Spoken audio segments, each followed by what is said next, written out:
पद्मनाभ मंदिर, जो दुनिया का सबसे अमीर मंदिर है, जिसके 6 तहखाने सुप्रीम कोर्ट की निगरानी में खोले जा चुके हैं। कुल कीमत करीब 2 लाख करोड़ आंकी गई है। तो हजारों नागों ने मंदिर के तहखाने को घेर लिया था।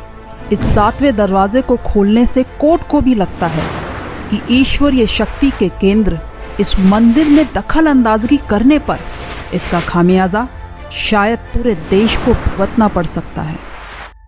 आज मैं जा रही हूं केरला के त्रिवेंद्रम शहर में बसे स्वामी पद्मनाभ मंदिर में। पद्मनाभ मंदिर, जो दुनिया का सबसे अमीर मंदिर है, वही पद्मनाभ स्वामी मंदिर जिसके 6 तहखाने सुप्रीम कोर्ट की निगरानी में खोले जा चुके हैं, जिसमें बहुत सा धन, सोने चांदी और हीरे जवाहरात मिले, सोने के बर्तन, सिंहासन, जिनकी कुल कीमत करीब 2 लाख करोड़ आंकी गई है। वॉल्ट बी, जिसे 7वां दरवाजा यानी चैम्बर बी भी कहते हैं, वो खुला ही नहीं।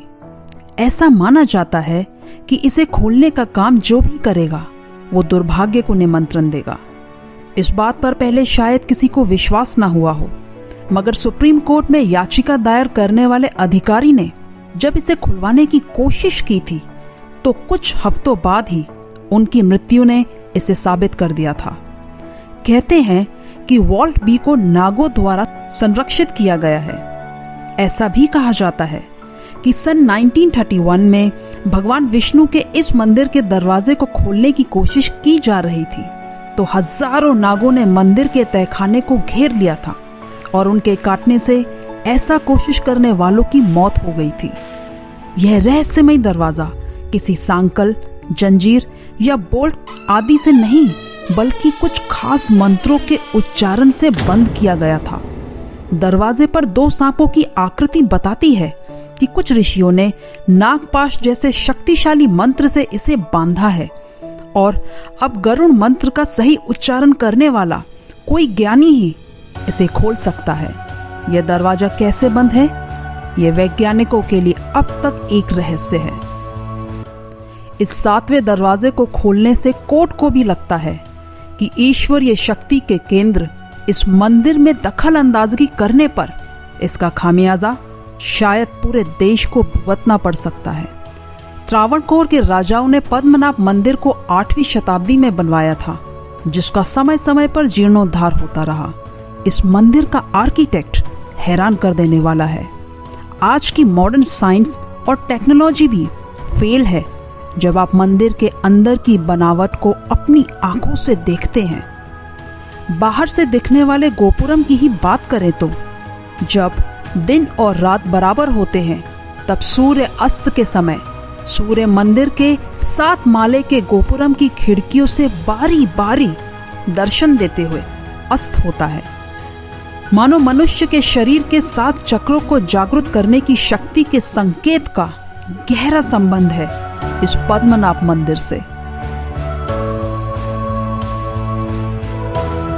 सन 1750 में महाराज मार्तंड वर्मा ने अपनी सारी संपत्ति, राजपरिवार सहित खुद को भगवान विष्णु का दास घोषित कर दिया। इसके बाद भगवान पद्मनाभ की ओर से राज्य में शासन करने लगे। यहाँ तक कि आज भी उनके वंशज अपने नाम के आगे पद्मनाभ दास लगाते हैं और मंदिर की देखरेख आज भी त्रावणकोर के राजपरिवार ही करते हैं। तथ्यों के आधार पर यह मंदिर कलयुग की शुरुआत और द्वापर युग के अंतिम समय में बना था। भगवान श्री कृष्ण के भाई बलराम जी ने भी इस मंदिर के दर्शन किए हैं। पद्मनाभ स्वामी मंदिर का जिक्र स्कंद पुराण और पद्म पुराण में भी मिलता है। मंदिर के गर्भगृह में 18 फीट लंबी शेष शैया पर योग निद्रा में लीन भगवान विष्णु की प्रतिमा है। भक्त जब दर्शन करने मंदिर के अंदर जाते हैं तो इस देव स्थान की दिव्यता और शक्ति को कोई भी महसूस किए बिना नहीं रह सकता, फिर चाहे वो आस्तिक हो या नास्तिक। भगवान पद्मनाभ स्वामी के पूरे दर्शन आप एक बार में नहीं कर सकते हैं, बल्कि आपको 3 दरवाजों के सामने से गुजरना होगा। पहले दरवाजे से भगवान का मस्तक और उनका एक हाथ शिवलिंग पर रखे हुए इस तरह दर्शन होते हैं। दूसरे दरवाजे से भगवान की नाभि से प्रकट हुए ब्रह्मा जी दिखाई देते हैं और तीसरे दरवाजे से भगवान के चरणों के दर्शन होते हैं। दर्शन करने वाले हर भक्त को अपनी अपनी क्षमता के अनुसार शांति, आह्लाद, दिव्यता के अनुभव जरूर होते हैं। मंदिर में केवल हिंदू ही प्रवेश कर सकते हैं और प्रवेश करने के भी सख्त नियम हैं। पुरुषों को धोती, महिलाओं को साड़ी पहनना अनिवार्य है। यहाँ तक कि मंदिर के अंदर भारी पुलिस की सिक्योरिटी तैनात है जो खुद धोती में अपनी ड्यूटी करती है। आजकल मंदिर के अधिकारी भक्तों की सुविधा को ध्यान में रखते हुए पैंट या चूड़ीदार के ऊपर धोती पहनने की अनुमति देते हैं। अगर आप पद्मनाभ मंदिर आना चाहते हैं तो त्रिवेंद्रम सेंट्रल रेलवे स्टेशन से सिर्फ 1 किलोमीटर ही दूर है।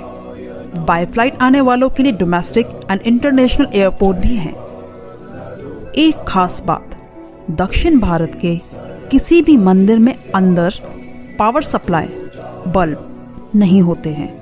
मंदिर का गर्भगृह दिए की रोशनी से जगमगाता है और दीपक का प्रकाश जब भगवान की प्रतिमा पर पड़ता है तो ऐसा लगता है मानो हजारों साल के काले अंधेरे को चीर कर सूर्य उदित हो रहा हो।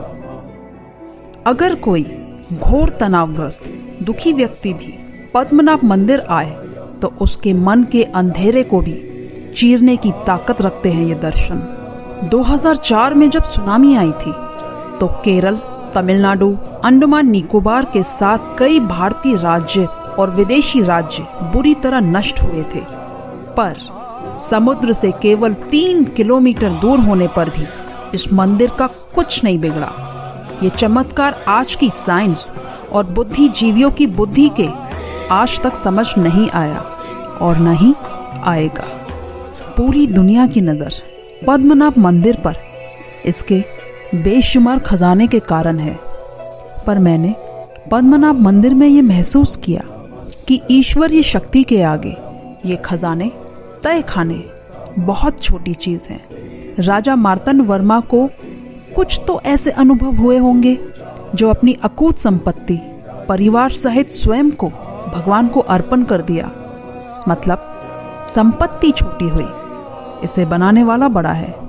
आशा है ये वीडियो सेतु का काम कर सके, वो महसूस कराने में जो पद्मनाभ मंदिर के अंदर मैंने महसूस किया।